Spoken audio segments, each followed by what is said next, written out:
Four men pushed dead motorcycles through a flooding Ohio storm. One of them had 40 minutes left on his heart. They knocked on the first door. A curtain moved, then closed. The second door, a man said, "Keep moving," and shut it in their faces. The third didn't open at all. The fourth was a mechanic's shop. Lights on. A man working inside. They could see him through the glass. He looked right at them, walked to the front door, and flipped the sign to closed. At door 6, a woman called the police. There's 4 of them. Big men. Tattoos. I'm scared. The deputy checked their IDs. Found nothing, because there was nothing. Then he leaned out his window and said, "Boys, this isn't a friendly stretch for folks who look like you." So they pushed on. Rain coming sideways now. The big one going gray in the face, whispering his daughter's name. Around the bend, one last light, one last door. Elias Cooper had done the same thing every morning for 43 years. He woke before the alarm, pulled on his work pants in the dark, touched the wooden frame of his father's photograph above the workbench before he touched anything else. Said quiet enough that only the garage walls could hear, "Morning, Daddy!" Then he walked next door to kiss his wife. May was already at the griddle, apron tied, coffee on, the smell of biscuits and something with sage drifting through the screen door into the gray Ohio morning. "Morning, sugar. Morning, baby. Sleep all right?"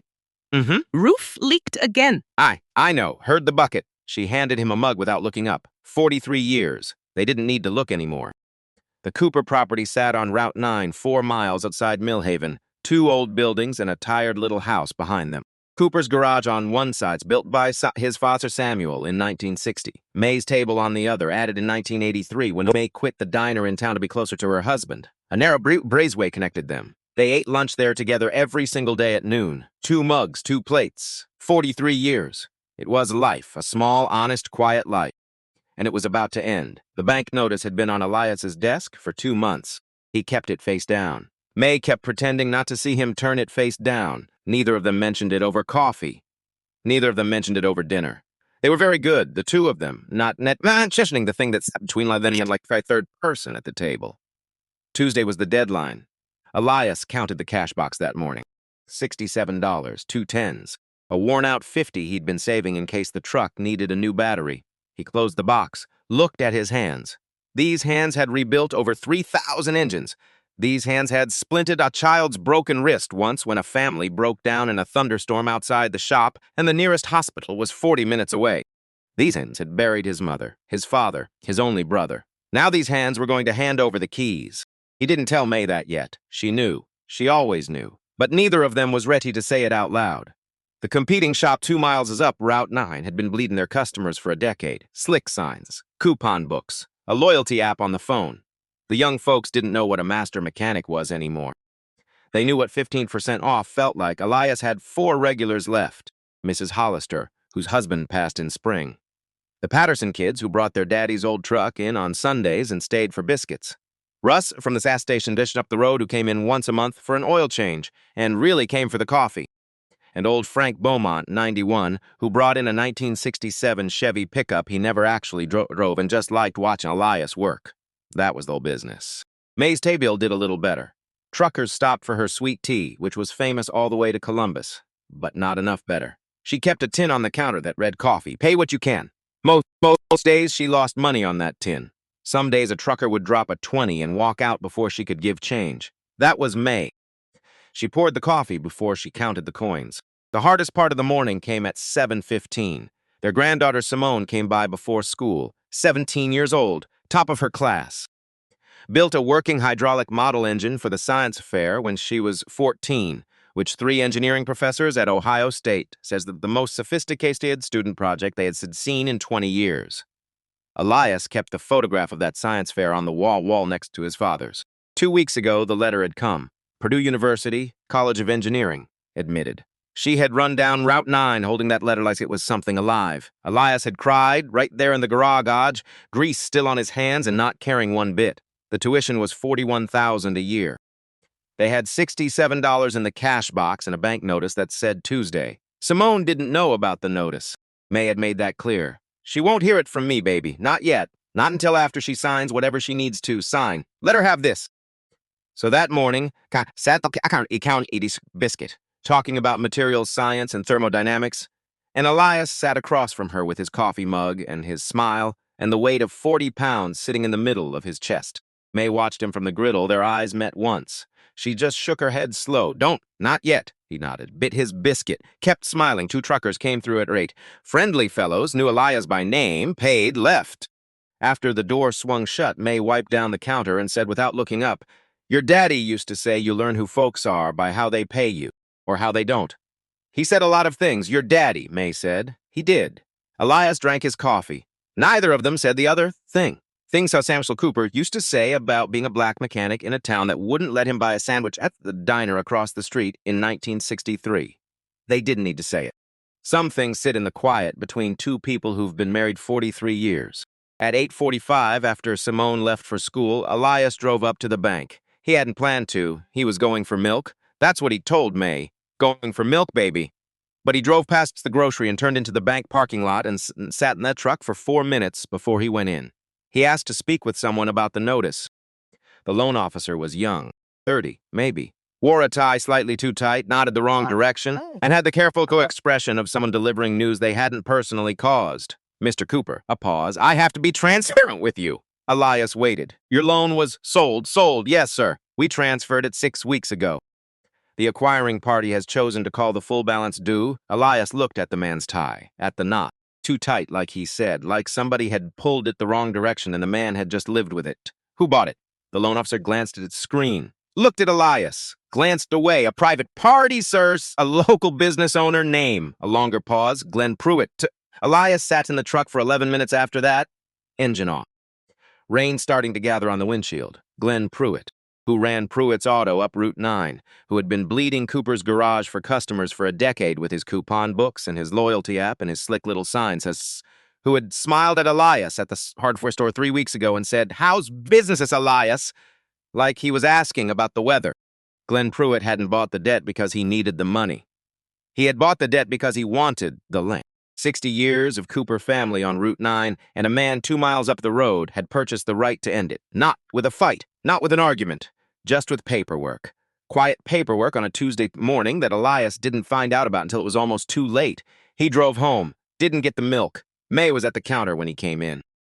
She looked at his face the way she always looked at his face, like reading a page she had memorized but still wanted to get right. "Elias, I'm fine. You went to the bank." He didn't answer. She set down the dish towel, folded it, set it on the counter with precision. "How long do we have?" "Tuesday. That's 5 days. Yes." She nodded once, like she was agreeing to terms she hadn't been offered a choice about.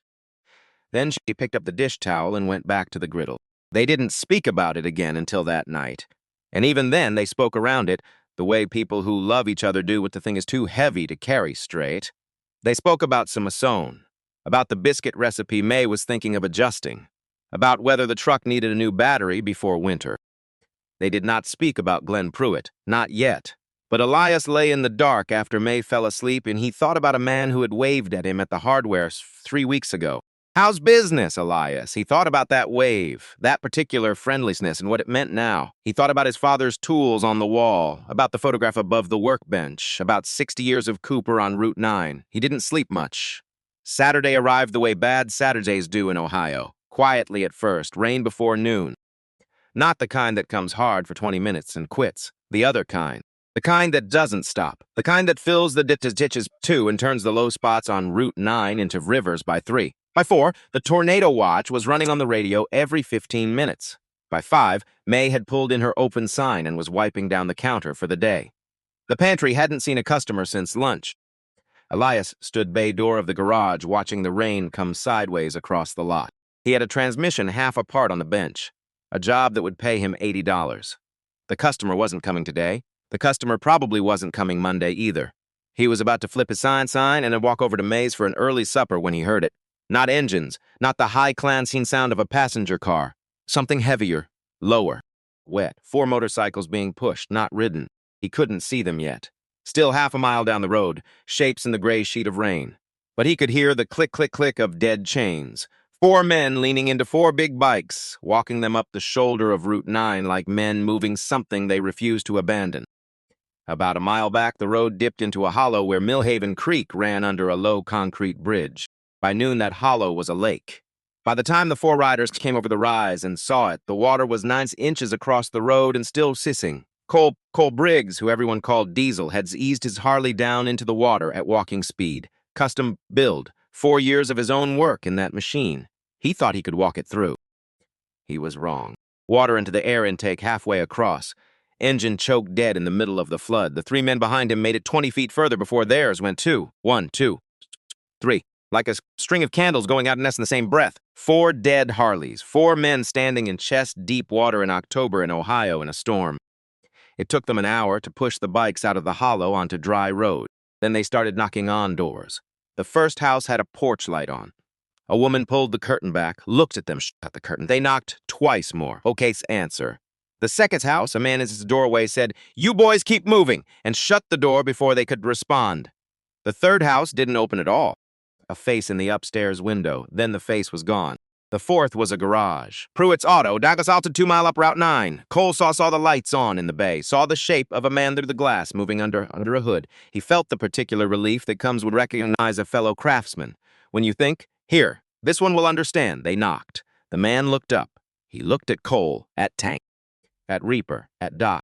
He walked toward the front door and flipped the closed sign around. It wasn't even 3 in the afternoon. The fifth was a gas station. Doc went in alone, figured the others looked like too much at once. Asked for a tow. The kid behind the counter said the tow truck was out of service, said the phone line was down. Said a lot of things that weren't true while keeping his eyes on the wall just above Doc's left shoulder.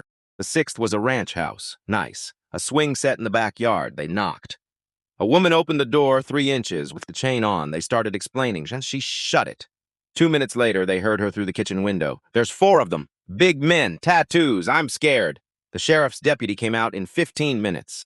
Checked all 4 IDs, ran them. Found nothing, because there was nothing to find. These 4 men were a welder, a long-haul trucker, a building contractor, and a combat medic who'd done 2 tours in Iraq. The deputy was respectful, apologetic even. But this last thing he said before driving away, "Boys, this isn't a friendly stretch for folks who look like you." I'd keep pushing. So they pushed. Another 2 miles in the rain.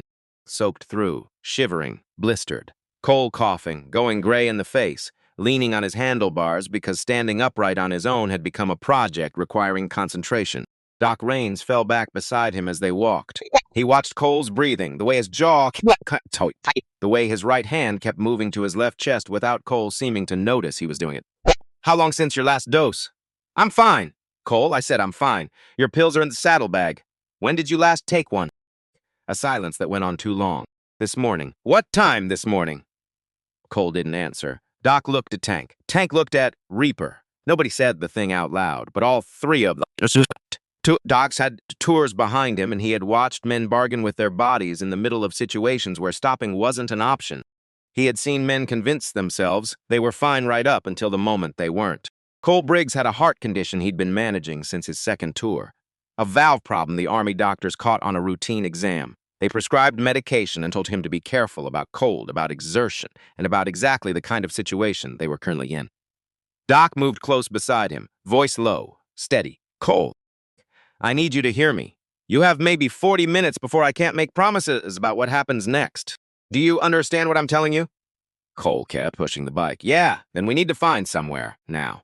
Around the long bend ahead, through the wall of rain, Assassin appeared. 2 buildings, a warm yellow light in the window.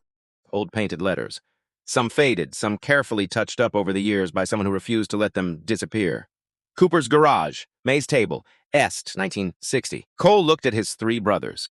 His jaw was tight, his face was gray. His voice came out rough, like something dragged up from a long distance. "Last try, fellas." He didn't finish the sentence. He didn't have to. Elias watched them come up the driveway and didn't move. 4 big men, soaked, leather vests black with rain, pushing dead bikes 1 slow step at a time.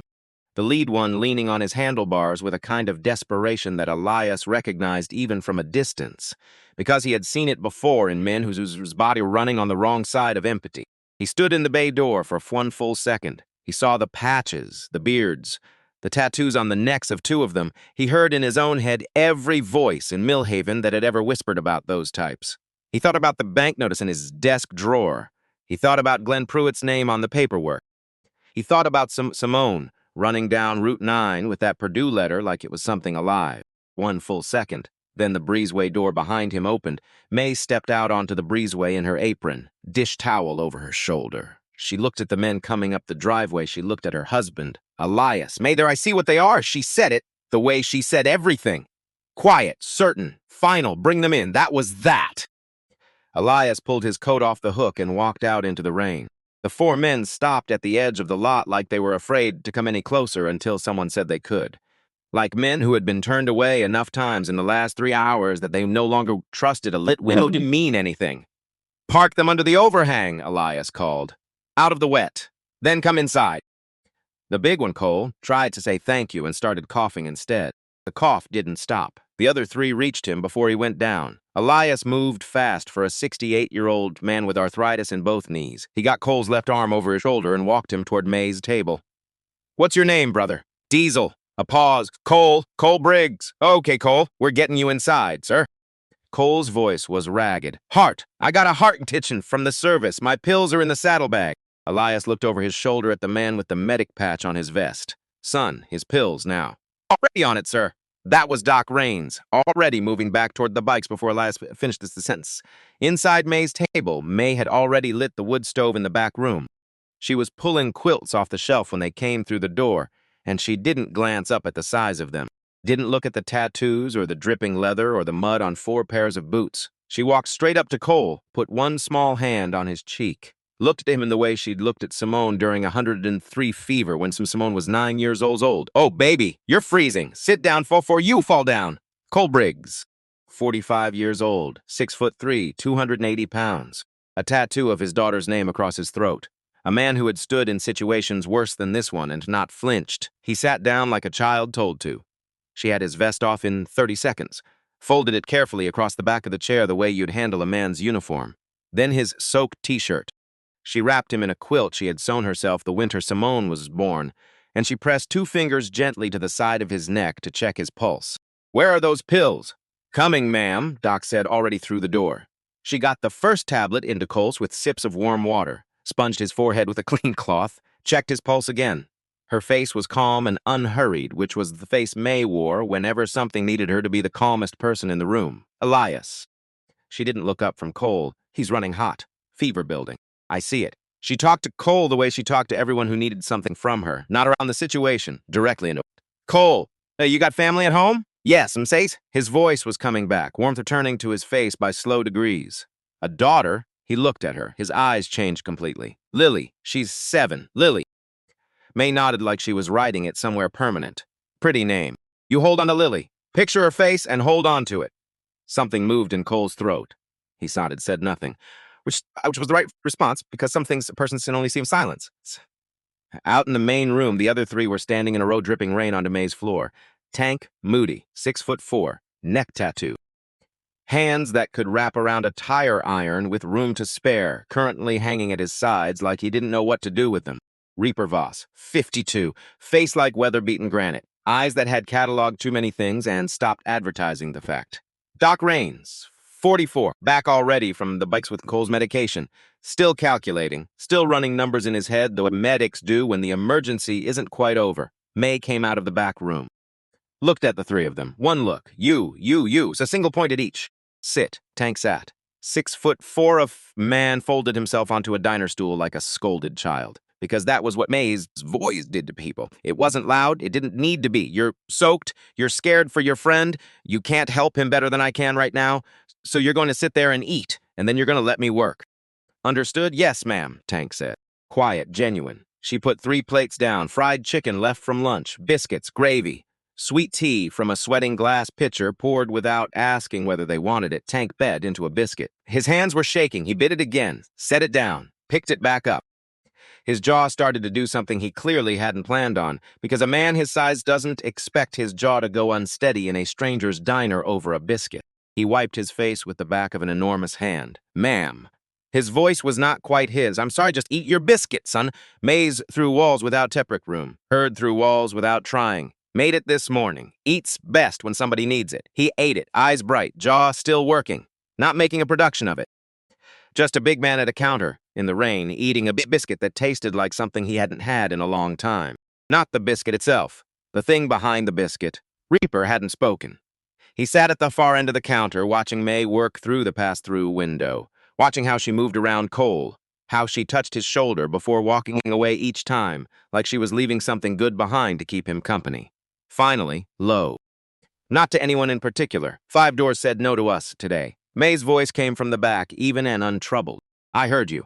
One of them called the police. I know. Ma'am, Reaper's voice dropped further. You didn't ask if we were dangerous. A pause, the sound of the stoves, rain on the windows, you were cold and your friend needed help, May's voice, plain as a wooden table. That was enough for me.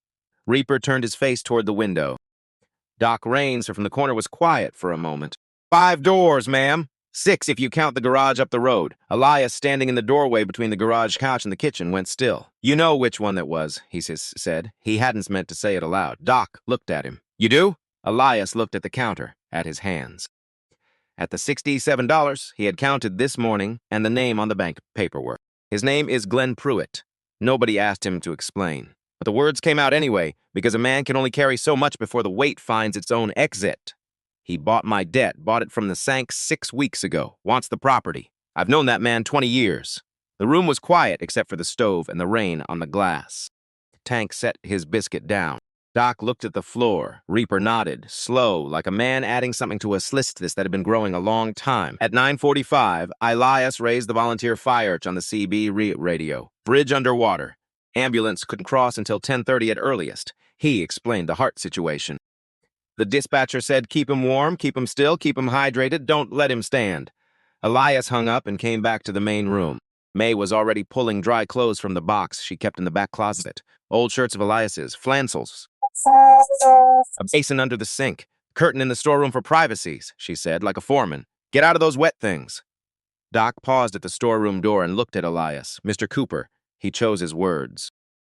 We're used to this. People seeing the vests and the bikes and deciding before we open our mouths. We're used to it.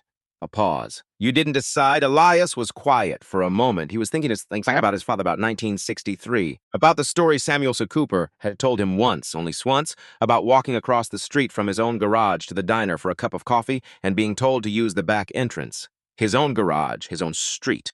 He'd told it once, never again. But Elias had carried it every year since like a stone in his coat pocket. The particular weight of it, the way it never got lighter. Get out of those wet clothes, son. At 10:15, the ambulance came.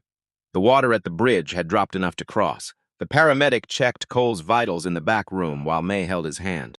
Before they wheeled Cole out, the paramedic said something to May quietly. Ma'am, those pills and the warmth. Another 20 minutes out there and we'd be having a very different conversation tonight. May just nodded. She held Cole's hand at the doorway and he held on with both of his, Mrs. Cooper. His voice was rough but present. Your full name. I need it, May Cooper. That's my husband, Elias. He said both names 3 times under his breath. Low, like a man committing something to a place he doesn't lose things. Reaper pulled an envelope from inside his vest at the door. Everything the 4 of us had between us. $2,000. He set it on the counter. May picked it up, set it right back. Honey, put that away. We helped because you needed it. Money's got nothing to do with it. Reaper's jaw worked. He looked at her for a long moment. Nobody stops for us, he said. May met his eyes. Well, just that. Just well. But the way she said it carried everything that needed saying. I see you. I see who you actually are. And I'm not surprised someone finally stopped because someone always should have been. At the door, Doc Rains stopped. Looked at Elias with the careful precision of a man who has decided something needs to be said and is going to say it cleanly. The garage, 2 miles up. Pruitt's auto. We knocked. We could see him through the glass, working. He looked right at us. Doc's voice was level. Then he walked to the front door and turned the sign. While we were standing there watching him, Elias said nothing. It wasn't like the houses, Mr. Cooper. The houses, those folks were scared. Fear I understand, I've been scared. Doc looked at the door, then back. He wasn't scared. He made a choice. Elias looked at his hands, the hands that had rebuilt 3,000 engines, that had written a check every month for 43 years to a bank that had sold his debt to the man 2 miles up the road. I know he did, Elias said. Doc nodded once, went out into the rain. The bike stayed in the lot, tarped. The men were gone by midnight. By 11, Elias and May were sitting in the breezeway with 2 mugs of coffee, the wood stove ticking, the rain still going outside, neither of them talking much. You okay, baby? Thinking. About Glenn Pruitt. Not a question. Elias looked at the door where Doc had stood. At the dark lot where 4 strangers had pushed dead bikes up a gravel drive and a woman had wrapped one of them in a quilt she'd sewn herself. I've known that man 20 years, May. I know. He waved at me at the hardware store 3 weeks ago. How's business, Elias? He shook his head. How's business? May put her hand over his on the table. He turned his hand over and held hers. Outside, the rain came down on Route 9, on the sign, on the tarped bikes, on the garage that Samuel Cooper had built in 1960 and his son had kept alive by the grace of his hands and his stubbornness and his wife. What Elias couldn't know, sitting there with May's hand in his, was that 60 miles south in a hospital room, Cole Briggs was already on the phone, saying two names, saying them to a man named Bones Sutton, whose voice sounded like gravel run through a cement mixer, saying May and Elias and Route 9, and they didn't even flinch. And the man on the other end was already making calls. 60 of them, before morning. Morning, sugar. Morning, 43 years, still the same. Sunday came up cold and still. The rain had stopped sometime before dawn. Ellis knew because he'd been awake when it stopped, lying in the dark, listening to the silence where the rain had been. That particular quiet that follows a storm, heavy. Waiting for something it hasn't named yet. He was in the garage by 5:40. Not because he had work waiting. He had work waiting, but that wasn't why. He went because the garage was where he went when something was sitting on him and he needed walls around him that understood. Yeah, Samuel's walls. His father's concrete floor cracked in 3 places and patched twice, still holding. He touched the photograph above the workbench.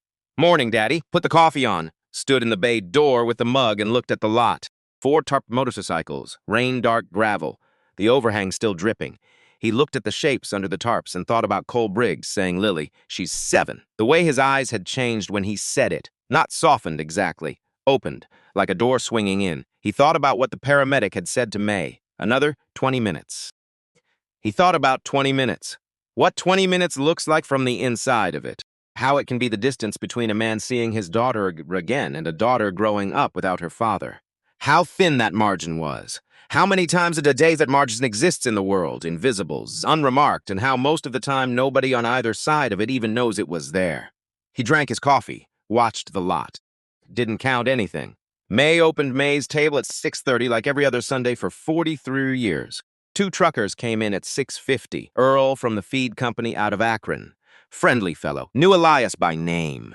He leaned an elbow on the counter and said what people in these small towns say when they've heard something and want to hear the rest of it without appearing to want to hear it. May, my buddy was driving past here last night around dark. Said he saw bikers at your place. Big fellows, tattoos, a pause shaped like concern. You all right? May wiped a coffee ring off the counter. One of them was, sick how, sick and you gotta be careful with folks like, Earl? Earl raised both hands like a man surrendering something small. Yes, ma'am. She refilled his coffee. Didn't say another word about it. And Earl, who was not a stupid man, understood that the conversation had reached its natural end and ate his second biscuit accordingly. The truckers left at 7. May wiped down the counter. Elias came through the breezeway door with his seconds cup and sat at the far stool. They didn't speak for a while, just occupied the same space the way they always did. Like 2 pieces of furniture that had been in the same room so long they'd started to belong to each other.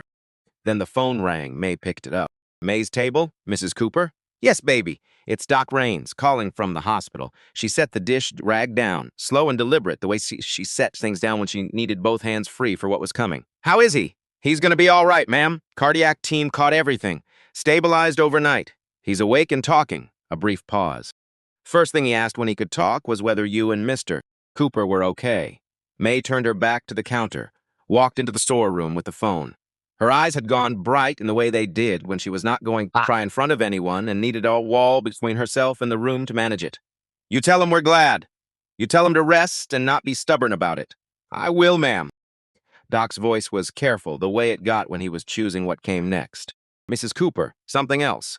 Some folks might come by your place over the next few days. What folks? Bruss. Just brothers. Another pause. What you two did Saturday night? That kind of thing doesn't stay quiet. Not with us. May stood in the storeroom after Doc hung up, phone in her hand, looking at the shelf of extra napkins and the box of sugar packets and the spare coffee filters stacked in a row like small white columns. Brothers. She didn't know exactly what that meant, but she tucked it into her apron pocket along with the card Doc had slipped under the coffee tin Saturday night. 2 words on the front, Iron Ridge MC, a phone number underneath. She walked back out. Elias was coming through the garage door at the same moment. Their eyes met across the counter the way they'd been meeting across counters for 43 years. Elias, yeah. He's all right, baby. Elias put one hand on the doorframe, let out a breath that had been somewhere fair in his chest since 10:15 the previous night. Slow and complete, like a pressure valve finding its release. Praise God. She nodded. She didn't tell him the rest yet. The part about brothers coming. She wasn't sure what it meant in practice, and she believed in a nothing thing before she handed it to someone else to carry. She tucked it alongside the card in her apron pocket and went back to work. Monday morning, May opened at 5. Before the coffee finished brewing, before the first trucker pulled off Route 9, she found it. A box on the front porch, plain brown cardboard. No tape, no label. She bent down and lifted the flap. Inside, a roll of high-grade electrical tape still in the sleeve, 2 oil filters in original packaging, a fresh tube of brake cleaner, a bag of clean shop rags, $50 of supplies at minimum, probably more. No note, no card, nothing. She carried it inside, set it on the counter, stood there looking at it the way you look at something that doesn't quite make sense but feels important anyway. Then she went and got Elias. Somebody left this. Elias looked at the box, looked at May, looked at the box again. Who'd leave this? I don't know, baby. Customer? Somebody dropping off what they could pay for last time? Maybe. He went back to the garage, but she didn't put the box away. She left it on the counter where she could see it, looked at it 3 more times before lunch. The 4th time she looked at it, she thought about what Doc had said on the phone. Brothers. Coming, she put the lid back on the box, said nothing to Elias. Monday evening, 2 men she'd never seen pulled into the lot in a clean pickup truck. They came inside, polite, no vests, no patches, work boots worn in the honest way. They ordered sandwiches and coffees and asked how long the diner had been on Route 9. One of them said, "Mind if I get a picture of the sign outside? My wife collects photos of old roadside places." "Go right ahead," May said. He went out, took 2 photographs, came back and finished his sandwich without mentioning it again. They left a $50 on a $12 order and walked out before she could say anything about change. She showed Elias the bill that evening. "Some folks are just generous," he said. But she put the 50 in a separate envelope, not the register, not the cash box. A separate envelope she slid into the kitchen drawer where she kept things that needed thinking about. Tuesday morning, the day the bank notice came due. Elias drove up to Russ's gas station for milk. He stopped in front of the corkboard by the door, the one he'd walked past 100 times without reading. A faded flyer, corners curling. He'd seen it before the way you see wallpaper. This time he read it. Iron Ridge MC Annual Toy Run, benefiting St. Jude Children's Research Hospital. The Iron Ridge MC has donated over $220,000 since 1997. The logo at the bottom, a skull with wings. The same design that was painted on Cole's gas tank. Elias stood there for a while. Russ came over with the milk. "That flyer's been there forever," Russ said. "Some kind of tax thing, probably." Elias looked at Russ, looked back at the flyer, looked at the number, $220,000. Since 1997 for Children's Cancer Research. He walked out without answering. He drove home with the milk and the number turning over in his head and the name Glenn Pruitt sitting in the same place it had been sitting since Saturday. He thought about 4 men pushing dead bikes in a storm. He thought about a man who looked through glass at 4 people who needed help and turned a sign around. He thought about Russ saying tax thing with that particular dismissive certainty that comes from never having needed to know better. Tuesday afternoon, a reporter called. "Mr. Cooper, I'd like to talk to you about." He hung up, pulled the curtain on the bay window, went back to the transmission on the bench. The work was the same as it had always been. The transmission didn't know about bank notices or viral stories or 60 motorcycles potentially headed down Route 9. It just needed what it needed, and Elias's hands knew how to give it. That was something. On a Tuesday like this one, that was quite a lot. He worked through the afternoon. May brought him lunch at noon in the breezeway. 2 mugs, 2 plates. The same as always. They ate without talking much. The breezeway held a quiet between them the way it always did, like a room specifically silence that 2 people love each other have earned. After lunch, she said, "You all right?" "Working on it." She took the plates back. He went back to the transmission Tuesday, 11:46. May's phone buzzed on the kitchen table. She picked it up, squinted at the screen. The text was from Doc Raines. "Mrs. Cease, open at 6 tomorrow morning, please. Got some brothers coming through. Don't be scared. They look worse than they are." She read it twice, sat down at the kitchen table, read it a 3rd time. Then she walked into the bedroom and showed it to Elias. He read it. Read it again. Set the phone down on the nightstand. "How many brothers?" "Doesn't say. Don't be scared. They look worse than they are."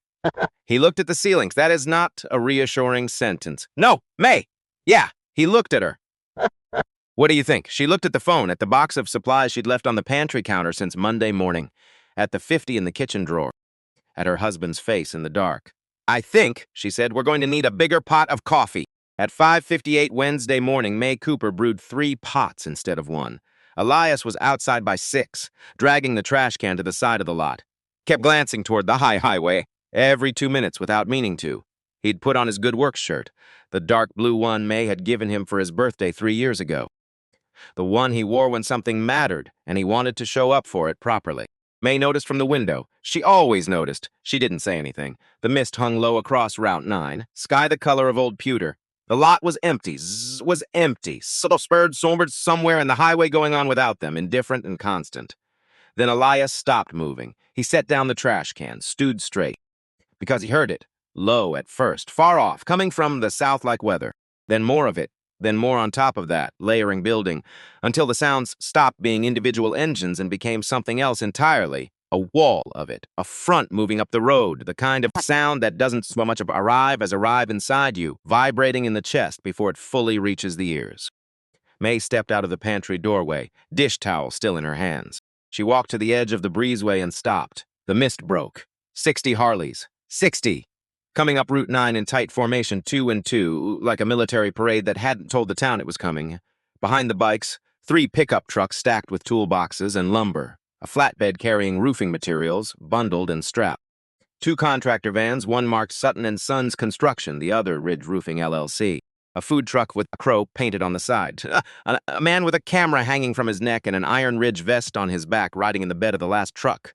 They pulled into the lot in formation, engines idling, the sound of it everywhere at once. In the gravel, in the walls, in Elias Cooper's chest like a second heartbeat, then a hand signal.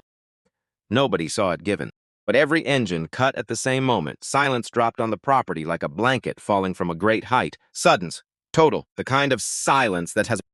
60 bearded men in leather vests stood in Elias Cooper's driveway. 60 pairs of boots on his gravel, 60 patches, skull logos, chapter rockers, names stitched in white thread. Forearms tattooed to the elbows, and all of it, every single piece of it, standing in the lot of a 68-year-old mechanic on Route 9s at 6 in the morning like it was exactly where it was supposed to be. Which it was. The lead rider swung off his bike, not young, not trying to look it, silver beard down to his sternum, head shaved clean. Dark glasses, in a flat morning light, the patch on the back of his cut read VP, a tattoo of a crow climbing up the left side of his neck. He walked across the gravel, one deliberate step at a time. Stopped in front of Elias. Stuck out a hand the size of a hardback Bible. Mom tattooed across the knuckles. You Elias Cooper? Yes, sir. Sabone Sutton. Iron Ridge MC Slumpus Columbus hat chapter. A pause. You the man who brought Cole Briggs in and out of that storm Saturdays? My wife and I? Yes, sir. Then shake my hand, brother. Before I get emotional and embarrass myself in front of 60 grown men, Elias shook it. Bones's grip was iron. He held it 3 seconds longer than a handshake, pulled back, cleared his throat hard. Damn allergies. He turned to the voices once parade ground flat. All right, y'all know why we're here. Tools out, mouths shut, work fast. We got till sundown and nobody gives Mrs. Cooper's customers a hard time. Park the bikes around back. Take off your bandanas if she asks. We are guests here. Act like it. The convoy started moving like one organism, tarps pulling back, ladders going up, toolboxes hitting the ground. The flatbed began unloading lumber with the quiet efficiency of men who have done serious work before and don't require instruction or applause. Then Elias saw him, coming out of the passenger side of the lead truck, moving slowly, carefully, left leg in a walking cast, a crutch tucked under his right arm, but moving. Grinning with the particular quality of a man who nearly didn't get to grin anymore and was not going to take a single one for granted. Cole Briggs, May, came down off the breezeway. One hand went to her mouth. She walked toward Cole the way she walked toward everything that needed her. Steady, no hesitation, no performance. Cole stopped 2 feet in front of her. He was 6'3" and 280 pounds, and he bent his head down like a man approaching something sacred. Mrs. Cooper. His voice came from somewhere deep and deliberate. My daughter's name is Lily. She turned 7 last month. Saturday night I was supposed to leave her without her daddy. He stopped. His voice held barely. You gave her daddy back. He started crying. Right there, in front of 60 Stin. Not quietly, not politely. The kind of crying that lives in a man for a long time before it finds a way out. Raw and real, and the most human thing in the lot. May Cooper pulled that enormous man down into her shoulder and held on. He sobbed once into her apron, hard, complete, the kind that comes from somewhere a man doesn't let people see, and she held him like he weighed nothing at all. The 60 men in the lot suddenly found their toolboxes required urgent attention. Every single one of them. Bones stood beside Elias. He'd taken off the dark glasses. His eyes were red at the rims. "That is the toughest man I have ever known, Mr. Cooper." His voice had dropped. 2 tours overseas. Hasn't cried since his mother died. In 2009, he stopped, jaw working. "You and your wife broke him in the best way a man can be broken." Elias couldn't speak. He just watched his wife hold a stranger like she'd known him her whole life, which was exactly who May Cooper was. Had always been. Would always be. Bones cleared his throat. "I'm not going to make a speech. Hate speeches. But my brother took me from a hospital bed Sunday morning. Told me 5 doors said no to him that day. Said the deputy came out and ran their IDs. Said a man in a garage looked right through the glass and turned his sign while they stood watching." He paused. "Then he told me about you two. Said you didn't ask what club, didn't ask for anything. Said your wife called him baby before she knew his last name." He looked at the garage, at the hanging gutter, the missing shingles, the sign leaning another degree toward the road. "Folks, look at us, Mr. Cooper. They see the patches and the beards, and they decide we deal drugs. They decide we beat our wives. They decide we're trash, not worth the trouble of a door." His jaw tightened. 5 people proved them right Saturday by leaving my brother in the rain." A pause. "You didn't decide. You just opened the door." Behind him, men were already on ladders. Reaper Voss had his crew pulling rotten siding off the garage exterior. The sound of compressors starting up. The smell of fresh lumber cutting through the morning air. Cole had found his composure, standing beside May now, crutch under his arm. "Steed ear, Mr. Cooper."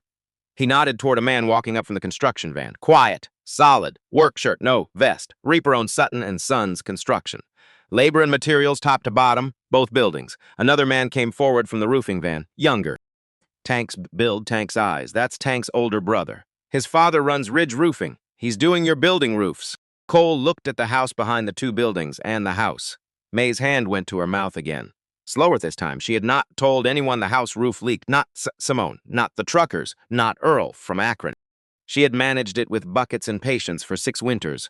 And she had not told a single soul because there was always something more pressing, and because telling someone meant asking for help, and asking for help meant admitting the gap between what they had and what they needed.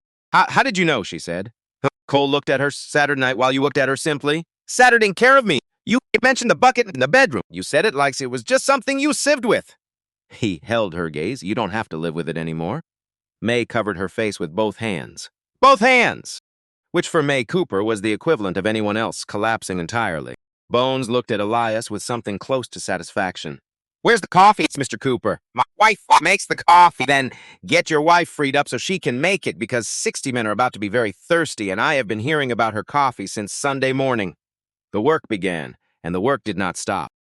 That first Wednesday alone, 60 men ripped out the rotten siding on the garage exterior, hauled a full dumpster of broken shingles, tore out the damaged interior drywall on the east wall, and put a fresh concrete pad in front of both buildings before the sun went down. Elias stood in the middle of it all, with a cup of coffee, and the feeling of a man watching something he doesn't quite have language for yet. Men who had never met him, working on a building his father had built in 1960. With the kind of care that comes from respecting something without being told to. By the second day, Sutton and Sons had the garage stripped to the studs. That was when Tank found it. He was pulling out a section of the old interior wall, plank and lath construction, the kind nobody does anymore. He pried back a section of lath near the base of the east wall, and something fell out onto the concrete floor. Not insulation, not old newspaper. Not the things you usually find inside walls of a building from 1960, a board, small, 8 inches by 4, rough cut. Words burned into it with a wood-burning tool, the patient kind of work a man does at night when he has time to think and something he needs to say that doesn't have anywhere else to go. Tank picked it up, stood there, called across the bay. "Mr. Cooper." Elias came over. He looked at the board in Tank's enormous hand. He read what was burned into the wood. This shop was to stay open, especially when it's hardest.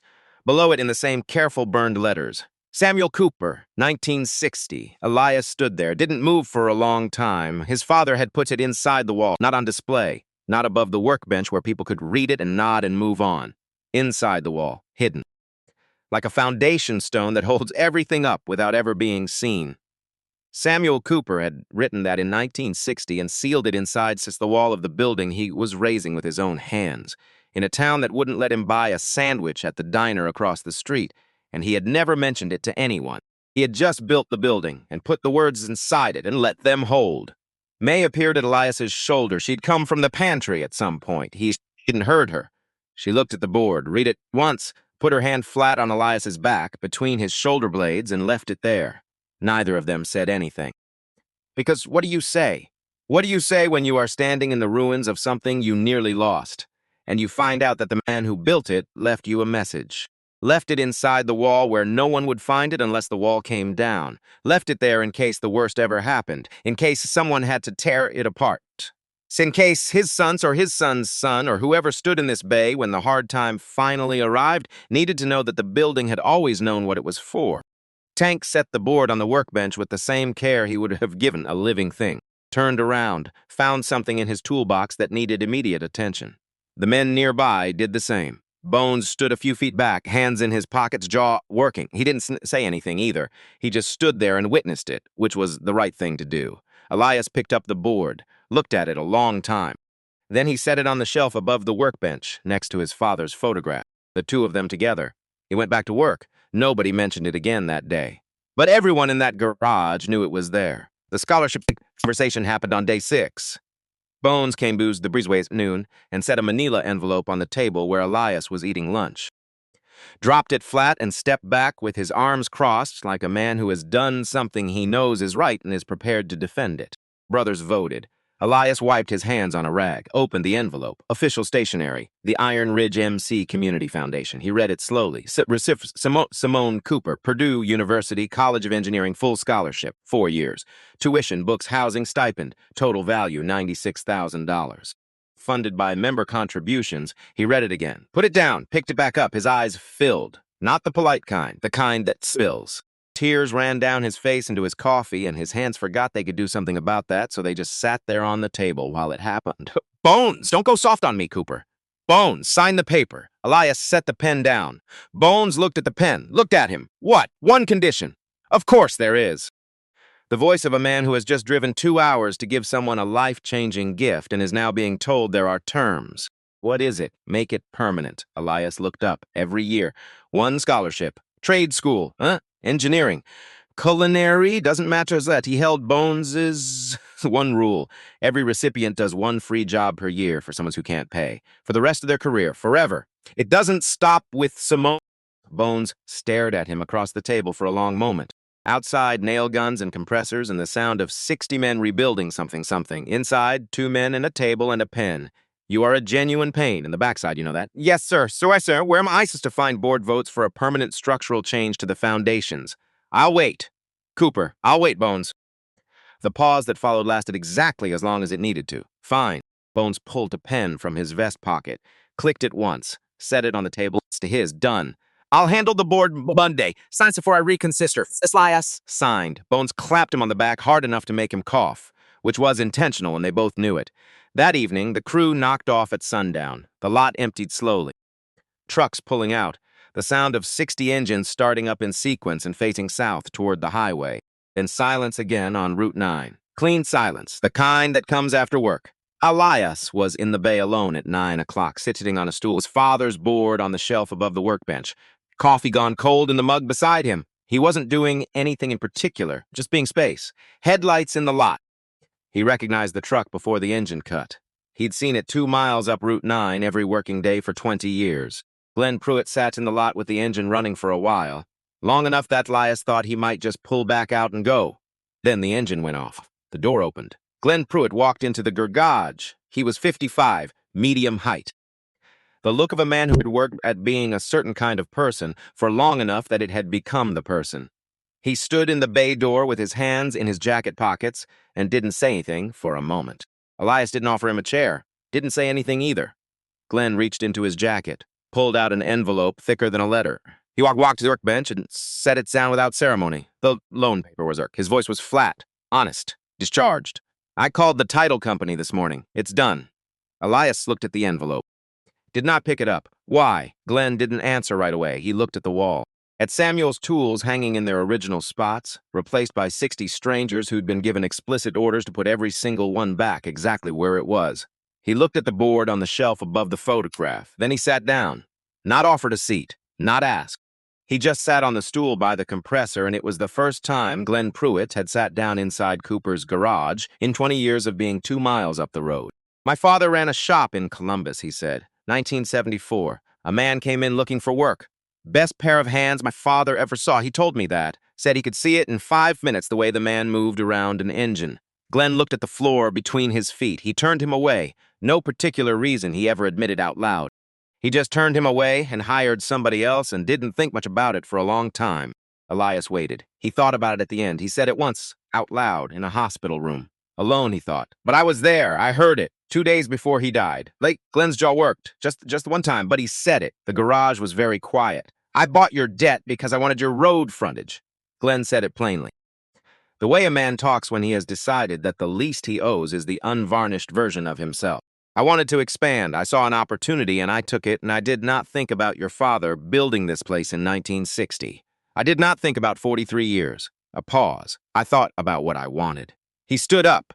Saturday night, I looked through the glass of my garage. 4 men in the rain. And I walked to my front door, and I turned the sign around while they were standing there looking at me. His voice stayed level, not performing remorse. Just reporting it. The way you report something that happened, because not reporting it would be its own kind of lie. I've been seeing that moment every time I close my eyes since Saturday night, Mr. Cooper. And every time I see it, I see my father's face where mine should be.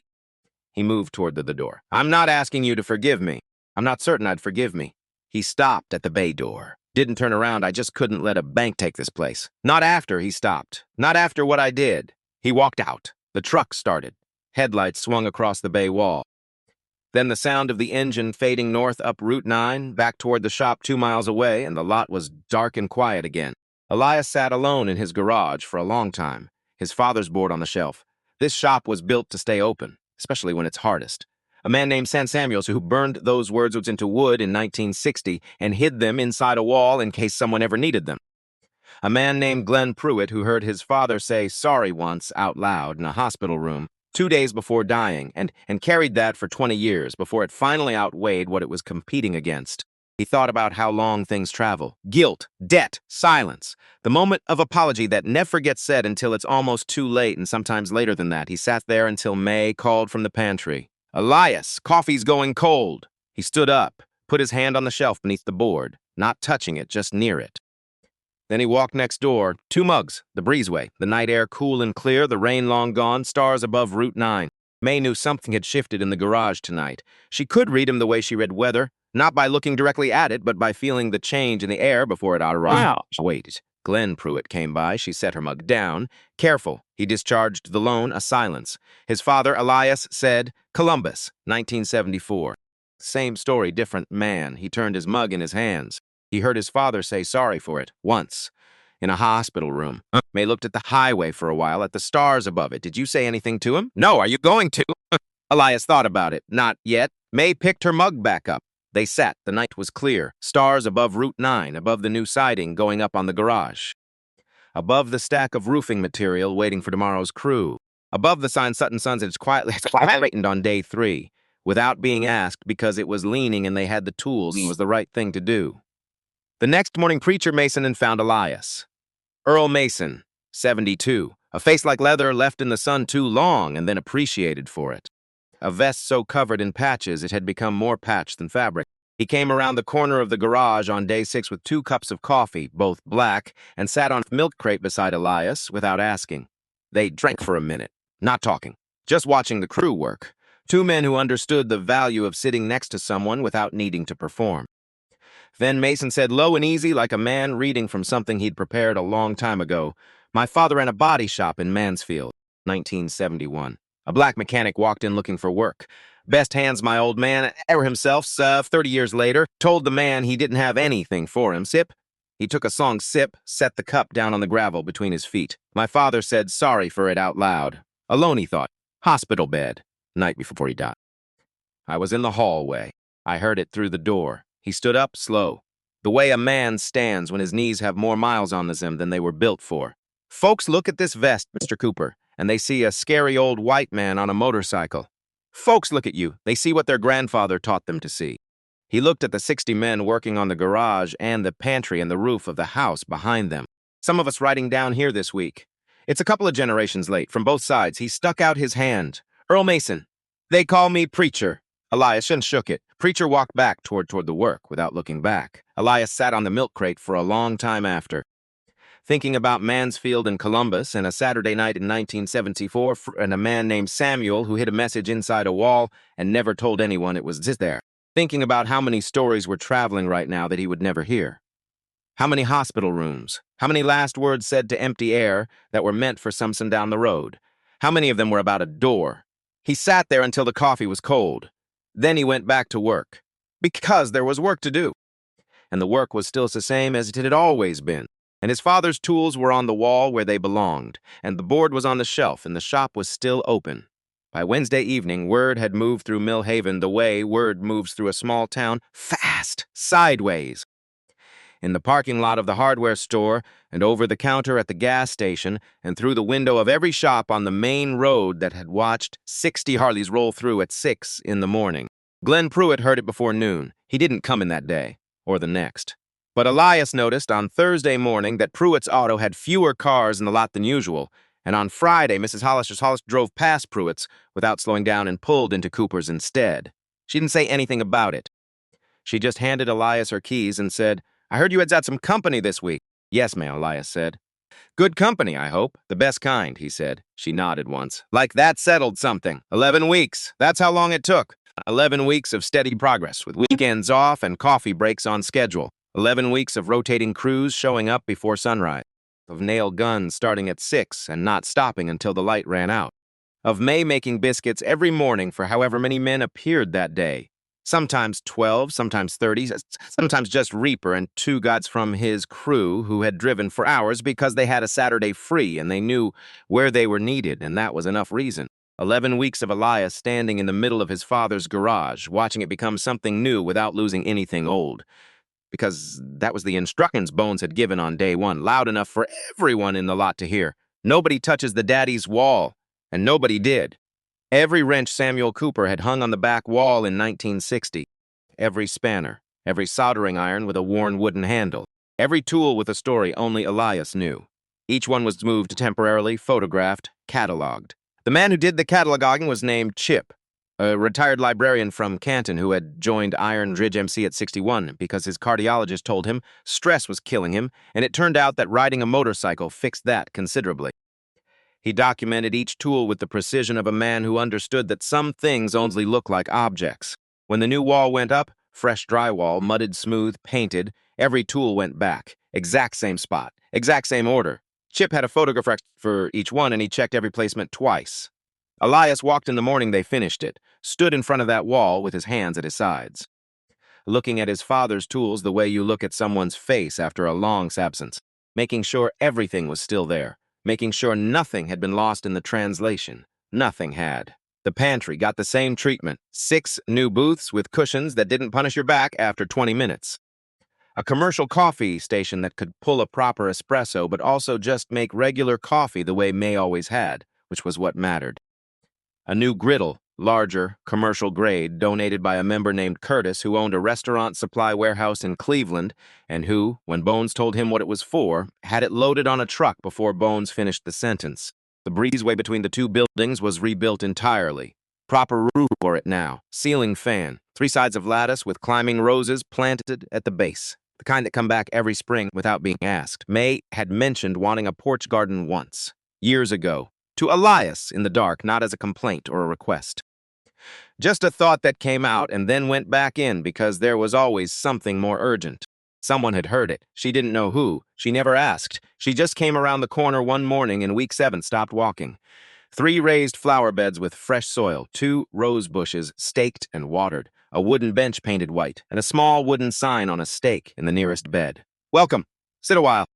She stood there for a long time. Then she went inside and made 4 dozen extra biscuits, which was how Mai Cooper said the things she didn't have words for. She had been saying them that way for 43 years, and everyone who mattered understood the language. The house roof was finished in 2 days. Tank's older brother ran Ridge Roofing. Bossy brought his full crew and wouldn't hear a word about payment. They arrived Tuesday morning and were done by Wednesday evening. Every shingle replaced. Every flashing resealed. The ridge cap straight and true, 3 plumbers from the SMC fixed every pipe in the house. A man from Akron replaced the bedroom window May had patched with cardboard and a piece of plastic sheeting 6 winters ago, the draft coming through it each November like a reminder of everything they fix yet. The window went in on a Thursday. New frame, double pane, sealed tight. The buckets came up off the bedroom floor and went to the curb. May stood in the bedroom and looked at the ceiling.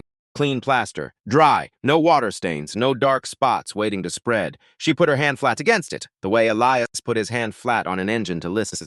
"There you are," she said, to the ceiling, which was exactly the right thing to say, and she knew it. 40 members of Iron Ridge MC were working mechanics in their regular lives. Body shop owners, diesel specialists, custom builders, restoration men who flew parts in from 3 states over and charged accordingly. They came in rotating shifts through weeks 2 and 3. Working through Elias's entire backlog in 4 days with the focused efficiency of people who love what they do and rarely get to do it alongside 60 others who feel the same way. Mrs. Hollister's transmission, done. The Patterson kit fully overhauled. Every fluid changed. New belts, new brake pads, tires rotated. Boss Patterson stood in the lot afterward looking at his father's truck for a long time before he could say anything. "What do we owe Mr. Cooper?" "Nothing, son. Not this time." Marcus looked at the truck, then at Elias, then back at the truck. "My daddy built that engine himself in 1987. His voice went careful. "He'd be glad it was you who kept it running." He shook Elias's hand and drove away slowly. "The way you drive something that matters." Old Frank Beaumont's 1967 Chevy pickup. The one Frank brought in every few months just to watch Elias work on it, even though Frank never actually drove it, received a full restoration. New upholstery. Paint matched to the original. Every mechanical system rebuilt from the ground up. It ran the way it had run when it left the factory in 1967, which was very well, with the added benefit of being safer. Frank came to pick it up on a Thursday, 91 years old. He stood in the lot and looked at his truck for a while without saying anything. Then, he took his hat off and held it over his chest. "Samuel Cooper's fixed this truck the first time," he said. 1969. Said she'd outlast us both. He put his hat back on. He wasn't wrong. He drove away. Slow and careful, like a man transporting something that cannot be replaced.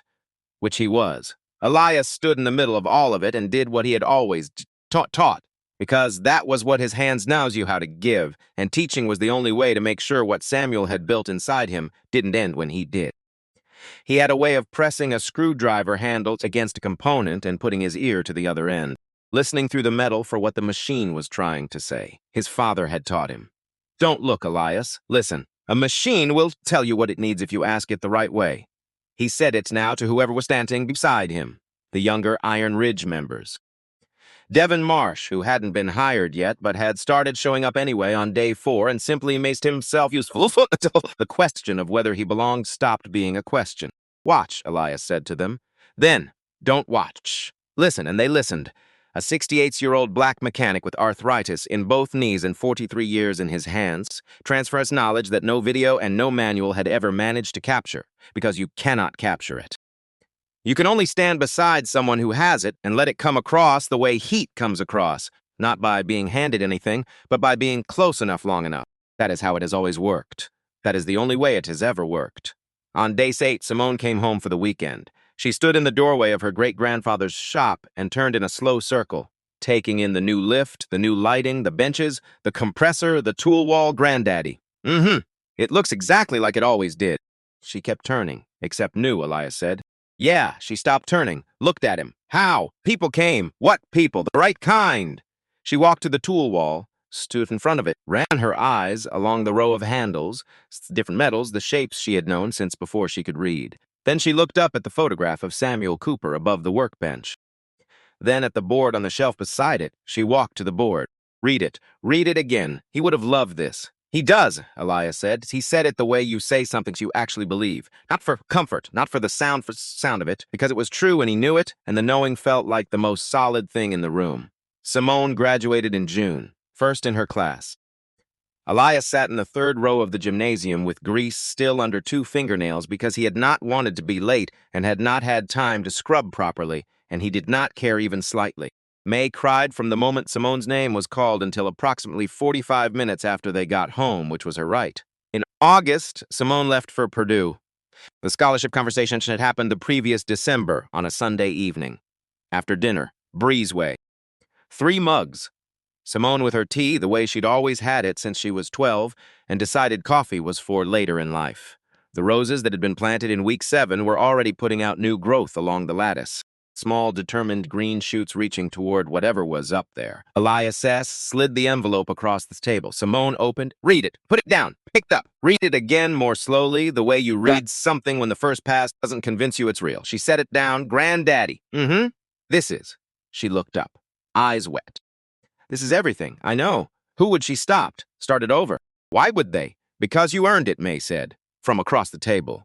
Simple and final, the way May said the things that didn't require elaboration. And because we had a Saturday night that changed some things. And because sometimes the world makes sense. She picked up her mug. Don't argue with it. Sign whatever you need to sign. Simone pressed her lips together. Nodded once, the firm kind. The kind that means a decision has been made and she's going to hold it. Then she started crying.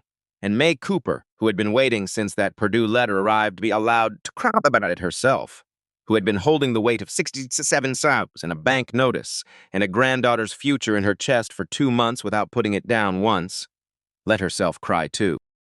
Elias watched his wife and his granddaughter crying at the table in the breezeway and thought about $67 in a cash box, about a face-down bank notice, about a man named Samuel burning words into wood at night and hiding them inside a wall where nobody would find them unless the wall came down. He picked up his coffee. Let the women cry. It was the most productive thing happening in the breezeway right now, and he had learned over 43 years that his job in moments like this one was to be present and quiet and not make it about himself. He was very good at that job. Later, after Simone had gone to bed and the breezeways was just the two of them again with the night air and the highway going quiet, May said, "She's going to be all right, baby." "I know. She's going to be more than all right. I know that, too."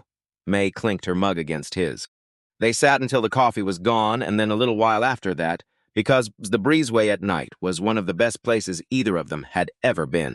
The reopening was on a Sunday. 11 weeks after the storm, the whole town came. And when we say it's the whole town, we mean the people who had been there for 43 years, and the people who had never stopped by 4, and the people who had read about it in the Columbus paper and driven down because they wanted to see for themselves whether a story like this one was actually true. It was banners across the breezeway, a red ribbon, folding chairs set up in the lot. The mayor gave a speech that ran 4 minutes longer than it needed to and contained the phrase unprecedented community partnership 3 times, which Bones endured from the back row with the expression of a man containing himself for a specific and time-limited purpose. 80 Iron Ridge members in full formation. Bikes lined up in the new lot with the precision of men who take that kind of thing seriously.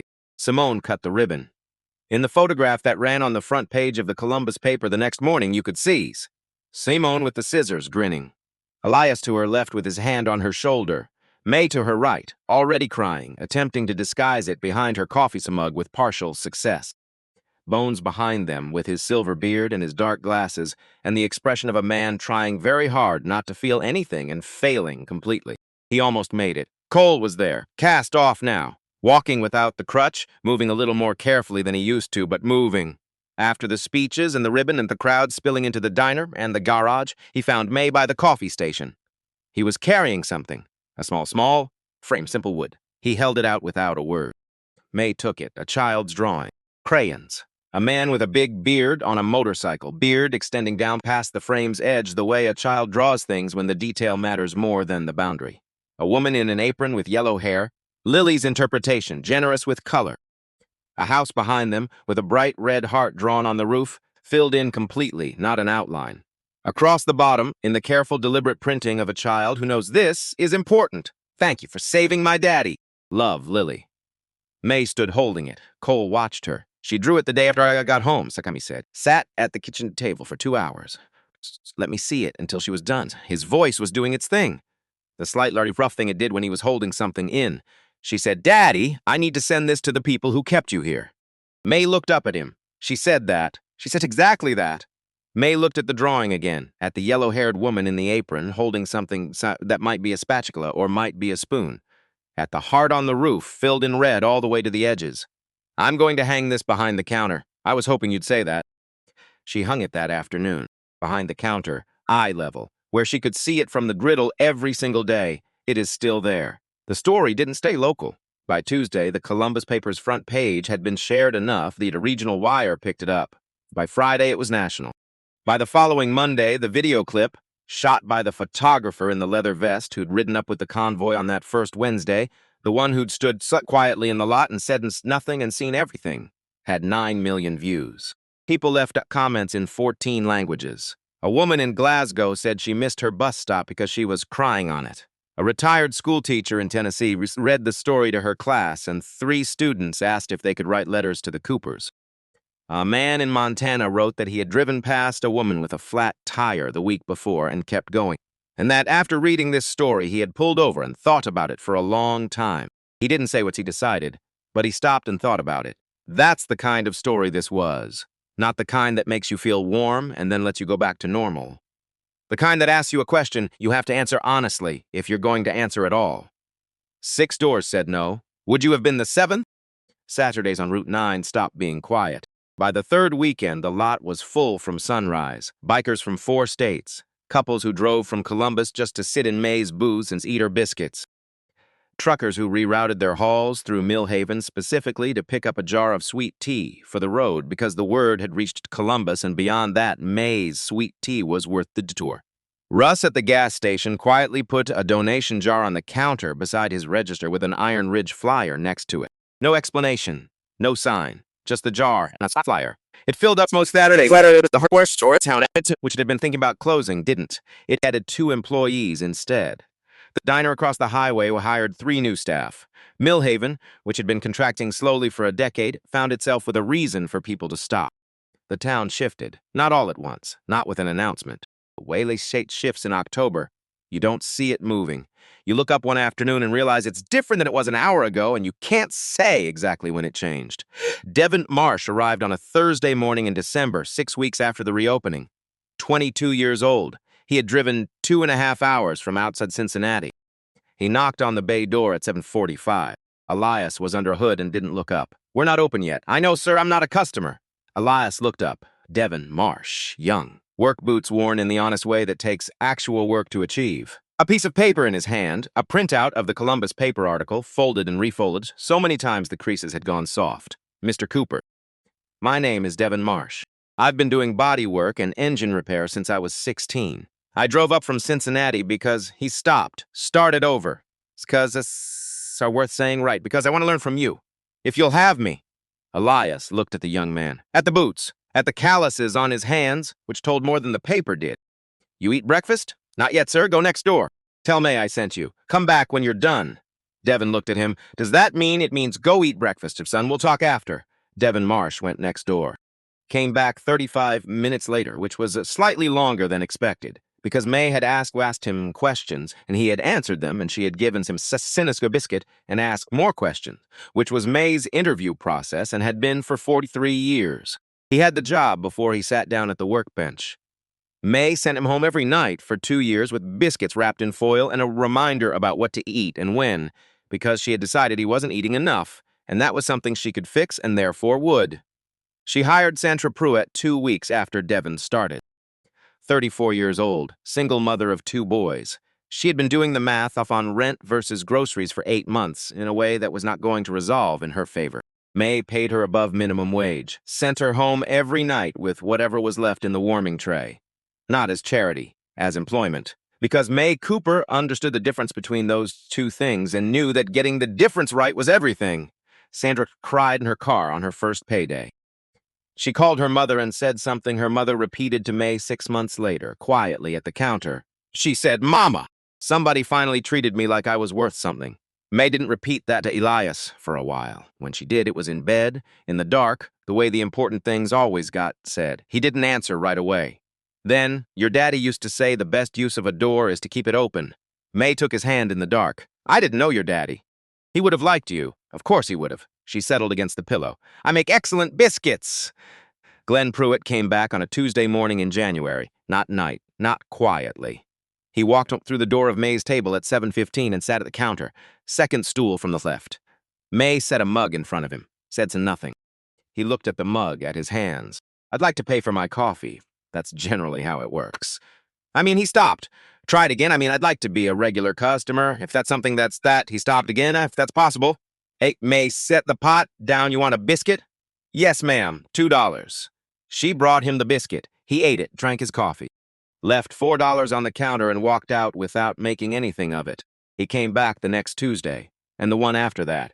Elias watched this happening from the garage doorway over the course of 3 weeks. Didn't say anything. Then, one Tuesday in February, he came over, poured himself a coffee, and sat down 2 stools from Glenn. They didn't speak for a while. Just 2 men at a counter in the morning, which is a thing that doesn't require explanation. Then Glenn said, "Nice lift you've got in the bay. Donated. Good people." Yes. It's another silence. The coffee, the sound of May at the griddle. "My father," Glenn said, cheerful, like a man handling something he doesn't want to drop. "He wasn't a bad man, Mr. Cooper. He made a bad choice, and then he let it become who he was." Elias drank his coffee. "I know men like that. I became one." Elias set his mug down, looked at the counter for a moment. "You came back," he said. Glenn looked at him. "Your father made a bad choice and died with it." Elias picked up his mug. "You made a bad choice and drove back to fix what you could." That's a different story. Glenn was quiet for a long time. The kind of quiet that isn't empty. That has weight and shape and something moving through it. "Thank you," he said. "Come on Tuesdays." Elias said, "Biscuits are best on Tuesdays."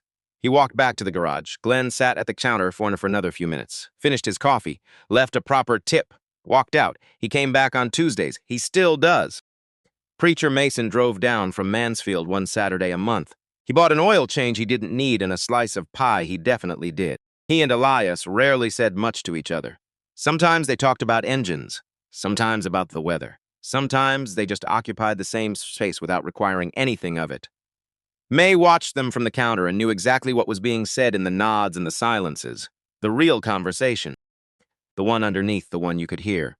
2 men talking about fathers. About what you inherit, about the things that travel through generations and looking for someone to finally put them down. She watched them and thought about Samuel's board on the shelf above the workbench, about what it meant that he'd hidden it inside the wall, that he'd built the building and put the words inside and never mentioned it to anyone. Just let the building carry them. Some things don't need to be announced. They just need to be true and present and there when the wall comes down. Lily came on weekends, Cole's daughter. 7 years old when this started, 8 by spring.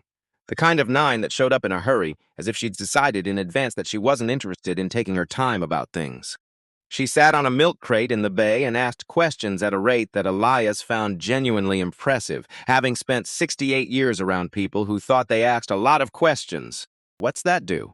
Holds the valve closed when the why does it need to close? Because if it stays open, what happens if it stays open, Lily?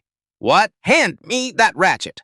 She handed it over with the pride of someone who knows which ratchet is which she did, because she had been paying attention from the first visit and she didn't see any reason to stop. She called him Granddaddy Cooper, not because anyone told her to. She just decided on her 3rd visit that this was what he was to her, and then it was true because she said it was, which is how certain things become true. One Sunday in October, 1 year, almost to the day, from the night Cole had walked his dead bike up the driveway in the rain, Lily fell asleep in the bay. Cheek against a tire, hands curled under her chin, out completely the way children sleep when they feel entirely safe. Elias carried her into the pantry. May put her down on the cot and the back room and covered her with the quilt she had sewn the winter Simone was born. She stood looking at Lily for a moment, the small face, the hands that fit inside a grown man's palm with room to spare. "Lily, she's 7. May smoothed the edge of the quilt, tucked it in at the sides the way you tuck in something you want to stay. "There you go, baby," she said, soft, to the room. Then she walked back to the counter, poured herself a coffee, and did not say anything to anyone about what had just moved through her. Because some things are not for saying. They're for feeling completely and then carrying quietly the way you carry anything that matters. 1 year after the storm, October, the first official Iron Ridge MC Trade and Engineering Scholarship was awarded to a young woman named Tasha Brooks, 23 years old. Studying diesel mechanics at Millhaven Community College. Single mother, taking night classes while her own mother watched the baby. She had applied because Simone had told her about it. Simone had told her in the parking lot of the community college in September, after stopping to help Tasha with a flat tire, and had written the application deadline on a napkin and pressed it into her hand. The second scholarship went to Marisol Garza, 18 years old, wanted to be a chef. Had the kind of instincts in she kitchen that May recognized immediately because she had sown these same instincts at that age and knew what they were worth and what needed to become what they could be. Elias handed them their certificates at May's table. Standing behind the counter, Samuel's photograph above the workbench visible through the pass-through window. Lily's drawing behind him on the wall. May gave each of them a peach pie, still warm, and one line, the same line for both of them because it was the only line that mattered. Now go, baby, and don't forget the rule. Simone was home for fall break when it happened. She'd been in the bay all morning working on a transmission, parts spread on a clean mat in the sequence Elias had taught her. Nothing out of order, nothing unaccounted for. The way her great-grandfather had worked, the way her grandfather worked, the way she was going to work. A foggy October morning, 5:20. The sun not up yet. Elias already in the bay with the coffee on the workbench. May's biscuits going in the new oven next door. He heard the car before he saw it. Something wrong in the engine sound. Laboring, a belt going. Steam off the hood, maybe. He stepped to the bay door, watched headlights come through the fog slowly, the way you move when you're not sure you're going to make it. The car limped into the lot. Old sedan. The kind of old that happens when someone has been maintaining it through optimism and prayer and not much else. The driver got out. Young woman, early 20s. A blazer from a thrift rack that had been carefully ironed. Flat shoes. Hair done. Eyes red in the way that comes from crying in the car for a while and then stopping because you can't arrive crying. She was holding a piece of paper. Folded. Held with both hands. She walked toward the bay door. She saw Elias. "Sir, I don't have any money." Her voice was doing its best under the circumstances. "I have a job interview in Columbus in 2 hours. It's a real one." A pause, the first real one. "Please, is there—" Anyway, Elias held up one hand, gentle, the same hand he had held up to Cole Briggs in the rain exactly 1 year ago, almost to the day. "Pop the hood, sweetheart." May appeared in the breezeway doorway. She took one look, the blazers. The ironed carefully. The red eyes and the piece of paper held in both hands. She said what she always said to anyone who arrived at her door, in need of something she could give. "Honey, when did you last eat?" The girl couldn't answer, because the answer was the kind that does things to a person's face they can't control, and she'd used up her composure getting dressed this morning. May nodded once. "Come sit at the counter. Biscuits coming up. Coffee's on. He'll have you moving before it cools. Fortisant. Tightened hose. A belt from Elias' scrap pile, every fluid topped off, tires checked, windshield wipers replaced because they were streaking, and she was driving into fog, and she needed to be able to see where she was going." The girl came out of May's table with 2 biscuits in her and a paper bag in her hand. 2 more biscuits, May said, handing it over. An apple. A hard-boiled egg. "You eat the egg before you go in. Protein settles your nerves." The girl looked at the bag. "I don't know how to." "Don't try," May said. "Just go get that job." The girl reached into her pocket and pulled out her phone. Held it toward Elias. "Collateral. Until I can come back and pay you for." Elias pressed something into her palm instead. She looked down. A business card. Cooper's Garage. The new logo.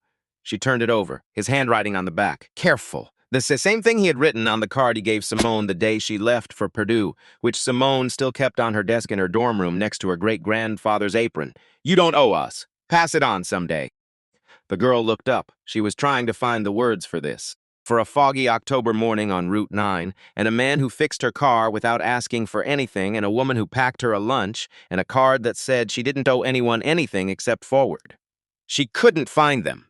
Wished was the right response. Because some things aren't supposed to be wrapped up in language right away. Some things are supposed to stay open for a while. She got in her car. The engine started clean. She pulled out of the lot, and the tail lights went into the faucet and got smaller and disappeared. Simone's looked up from the transmission. "Granddaddy. Grandma." She looked between them. "You didn't charge her." May came through the breezeway, wiped her hands on her apron. Looked at Simone with the particular patience of a woman who has been waiting for this exact question. "Baby, yeah, 60 men that everyone in this county was afraid of came down this road and rebuilt this garage from the inside out.